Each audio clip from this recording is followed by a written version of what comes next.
اگر کوئی بیٹی میری تقریر سن رہی ہے تو سنو میری بیٹی، اگر تمہارے آنکھوں کے سامنے تمہارے باپ کو یا تمہارے رشتہ دار کو یا کسی مسلمان کو مارا اور پیٹا جا رہا ہے، میں اس بیٹی سے کہہ رہا ہوں جس کے باپ کو ایک پولیس والے نے حالت سجدہ میں لات مارا تھا، میں اس بیٹی سے کہہ رہا ہوں جس کے گھر کو بلڈوزر سے توڑ دیا گیا، میں اس بیٹی سے کہہ رہا ہوں جس کو حجاب کے نام پر کالج سے روک دیا گیا، میں اس بیٹی سے مخاطب ہوں جس کے باپ کو انکاؤنٹر کر دیا گیا جھوٹے طریقے سے۔ تو میری بیٹیوں، ہمت رکھو، حوصلہ رکھو، تمہارے باپ، تمہارے بھائی، تمہاری بہن، تمہاری قوم سے اگر کچھ ہو رہا ہے تو دعا کرو، تمہارے ہاتھ اٹھا کر اللہ کو حیا آتی ہے کسی بندے یا باندے کی اگر دعا اس کے ہاتھ اٹھتے ہیں اس کے ہاتھ خالی جانے سے۔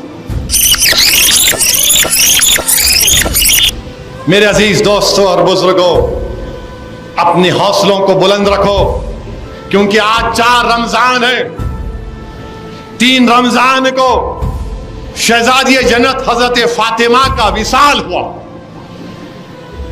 اگر کوئی بیٹی میری تقریر سن رہی ہے تو سنو میری بیٹی، اگر تمہارے آنکھوں کے سامنے تمہارے باپ کو یا تمہارے رشتہ دار کو یا کسی مسلمان کو مارا اور پیٹا جا رہا ہے، میں اس بیٹی سے کہہ رہا ہوں جس کے باپ کو ایک پولیس والے نے حالت سجدہ میں لات مارا تھا، میں اس بیٹی سے کہہ رہا ہوں جس کے گھر کو بلڈوزر سے توڑ دیا گیا، میں اس بیٹی سے کہہ رہا ہوں جس کو حجاب کے نام پر کالج سے روک دیا گیا، میں اس بیٹی سے مخاطب ہوں جس کے باپ کو انکاؤنٹر کر دیا گیا جھوٹے طریقے سے۔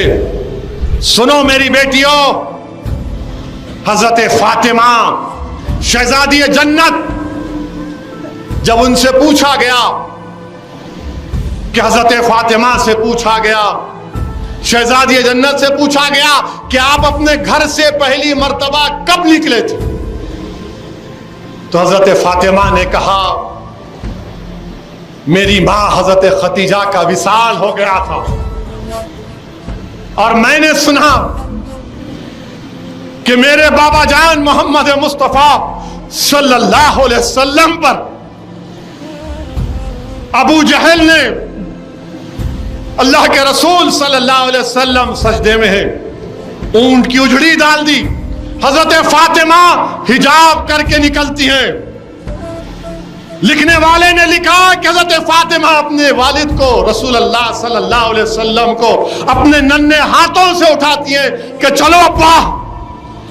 حضرت فاطمہ اللہ کے رسول صلی اللہ علیہ وسلم کو کنویں پر لے کر جاتی ہیں، کنویں سے پانی نکالتی ہیں اور پانی سے رسول اللہ صلی اللہ علیہ وسلم کے بالوں کو دھوتی ہیں، زلف مبارک کو دھوتی ہیں، روتی ہیں۔ اللہ کے رسول صلی اللہ علیہ وسلم بھی روتے ہیں۔ اونٹ کی اجڑی ابو جہل نے ڈال دی تھی، شہزادی جنت اپنے ہاتھوں سے محمد مصطفیٰ صلی اللہ علیہ وسلم کے زلف مبارک کو پانی سے صاف کرتی ہے، روتی ہیں، اللہ کے رسول بھی روتے ہیں۔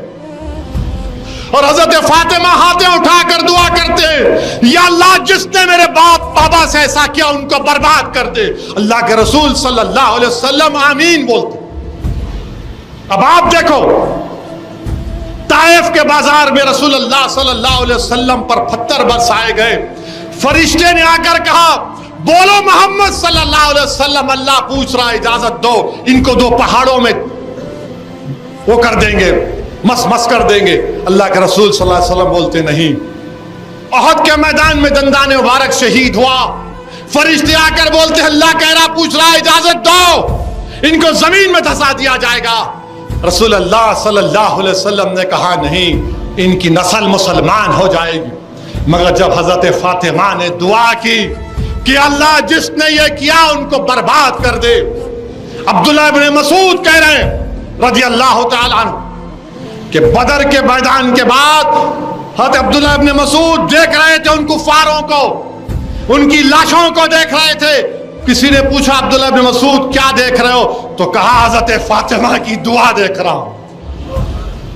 تو میری بیٹیوں ہمت رکھو، حوصلہ رکھو، تمہارے باپ، تمہارے بھائی، تمہاری بہن، تمہاری قوم سے اگر کچھ ہو رہا ہے تو دعا کرو، تمہارے ہاتھ اٹھا کر اللہ سے۔ اللہ کو حیا آتی ہے کسی بندے یا باندے کی اگر دعا اس کے ہاتھ اٹھتے ہیں اس کے ہاتھ خالی جانے سے۔ میرے بھائی، یہ موقع ہے حضرت فاطمہ کو بھی یاد رکھنے کا، یہ موقع ہے۔ اور میری بیٹیوں، میں تم کو پیغام دے رہا ہوں، یہ سنت فاطمہ ہے کہ شہزادی جنت رات میں تہجد میں اٹھتی تھی، دن میں چکی پیستی تھی، ہاتھ چھالے پڑ جاتے تھے، ہاتھ میں چھالے پڑ جاتے تھے۔ رات میں شیر خدا سے اجازت لیتی کہ علی مجھے اجازت دو کہ میں اپنے رب کو راضی کر لوں۔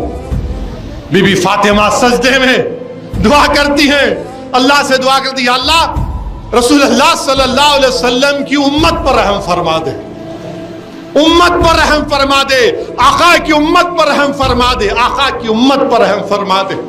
امام حسن آ کر کہتے کہ اماں جان حسن اور حسین کے لیے بھی دعا کریے، زینب کے لیے بھی دعا کریے۔